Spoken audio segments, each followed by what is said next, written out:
Hi hello जय जगन्नाथ सांगन मैंने पुणी मान गोटे नुआ वीडियो नहीं आम आसी आपण मैंने तो शुणी थे ओडिशा फास्ट टाइम पे भुवनेश्वर मेट्रो हवाक जाऊँगी जोटा कि 6000 कोटी टकर गोटे बहुत बड़ प्रोजेक्ट जोटा कि लास्ट गवर्नमेंट गोटे ड्रीम प्रोजेक्ट कहले किसी अत्युक्ति हम ना कि आज पर्यंत ग्राउंड लेवल सेमती किसी मेजर स्ट्रक्चर कि कंस्ट्रक्शन देखा मिलनी। तो आपण मैंने रिसेंट न्यूज भी शुणी थे कि मेट्रोर भविष्य कौन तो तार मेट्रो प्रोजेक्ट हवा को जाऊँगी केते दूर संभव हो पार्टी हम या ना तार फ्यूचर कौन अच्छे आज से विषय में जाना। फास्ट टाइम पे 1 एप्रिल उत्कल दिवस सरकार भुवनेश्वर मेट्रो प्रोजेक्टर अनाउंसमेंट करते जोटा कि विजुपट्टनायक इंटरनेशनल एयरपोर्ट रु कटकर त्रिशूलिया को कनेक्ट करता जार टोटाल डिस्टेंस पाखापाखि 26 किलोमीटर थिला जोटा कि 20टा स्टेशन रे कवर करा ये प्रोजेक्टर एस्टिमेटेड कॉस्ट पाखापाखि 6255 कोटी टका थिला जोटा कि 4 वर्ष भितर कंप्लीट हबार थिला एवं यह ओडिशा हिस्ट्री एक बड़ अर्बन डेवलपमेंट प्रोजेक्ट कहले किसी अत्युक्ति हम ना। प्रीवियस गवर्नमेंट रे ये कैबिनेट अप्रूवल पर भुवनेश्वर मेट्रो रेल कॉर्पोरेशन गठन होता जोटा कि दिल्ली रे मेट्रो रेल कॉर्पोरेशन सहित गोटे एमयू साइन हवा पर तार कोऑर्डिनेशन कंट्रोल एंड मैनेजमेंट दिया जाइतिला डीएमआरसी को एवं डीपीआर मध्य प्रस्तुत करा जाइतिला। यह केवल 4 मास भितर होता किंतु परवर्ती समय जिते निर्वाचन समय आसला धीरे धीरे काम आहरी स्लो हो गला और एक्चुअल ग्राउंड रे मेजर कंस्ट्रक्शन स्टार्ट हो पारला नहीं। सो मेट्रोर केते आवश्यकता अच्छी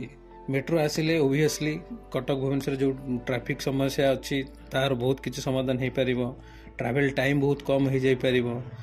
एवं भुवनेश्वर जो कि आम आगुरी जो प्रोजेक्ट कर स्मार्ट सिटी जोटा कि ओडिशा गवर्नमेंट गोटे ड्रीम प्रोजेक्ट अच्छी गोटे आईटी हब रे डेवलप करने ताहा सफल हो पार ता सहित डेली प्राइवेट बस हो कि प्राइवेट वेहिकल जी ट्रांसपोर्टेशन होची जो पॉल्यूशन होची ताकू बहुत मात्रा कम करा पार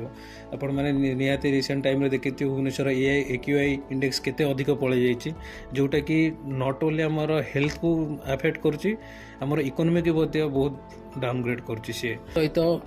स्मार्ट सिटी जो लेवल रे आमर इन्वेस्टमेंट दरकार मेट्रो हैला परे ताहा मध्य फुलफिल हो पार जहाँकि जॉब अपॉर्चुनिटी बढ़ेबो एवं भुवनेश्वर एवं कटक ट्विन सिटी रो इकोनॉमिक डेवलपमेंट रे बहुत हेल्पफुल हो पारिबो। किंतु सबुठु बड़ क्वेश्चन हेउची ओडिशा रे मेट्रो रियल रे जरूरी अछि या केवल एक निर्वाचन प्रतिश्रुति थिला या लोक मानकर एस्पिरेशन को बढ़ाई कि वोट नबार गोटे माध्यम ही थिला तार रियल रे कौन अच्छी केते जरूरी अच्छी आम मेट्रो लाइक जिते बड़ बड़ बिग मेट्रो सिटी अच्छी दिल्ली मुंबई बेंगलोर से पॉपुलेशन बहुत अधिक अच्छी ट्रैवल पाई लोक माने बहुत स्ट्रगल करुँच सेटा दरकार किंतु भुवनेश्वर रे पॉपुलेशन कम अच्छी but still we are facing a very big traffic problem here during rush hours 6000 crore investment कारण रिसेंटली आम देखीचे पाटना रे मेट्रोर अवस्था कौन अच्छी एत बड़ा आम ओडिशा परी स्टेट जार economic condition not that good as per those big metropolitan cities से भाया स्टेट रे 6000 कोटी टंकार गोटे इन्वेस्टमेंट केते प्रॉफिटेबल हो पार गवर्नमेंट पाई ताहा मध्य गोटे प्रश्नवाची सृष्टि करिछि। तो एथिपाई करेंट गवर्नमेंट कौन अल्टरनेटिव नब ताहा काहाको जणा नाही एवं ताहार किसी क्लारिटी ना न्यूज रे अच्छी ना सोशल मीडिया रे अच्छी बट यह शुणा को मिलूँ जे जो दिल्ली मेट्रो कॉर्पोरेशन सहित जो एमयू साइन होता रद्द करा एवं ओडिशा गवर्नमेंट जो स्टेट बजेट थिला ताहा लास्ट असेंबली सेशन रे ताकू मध्य बंद कर दिया जाइछि। तो ये एबे गोटे बड़ प्रश्नवाची सृष्टि करुछि कि ओडिशा रे भुवनेश्वर कटकर मेट्रोर परवर्ती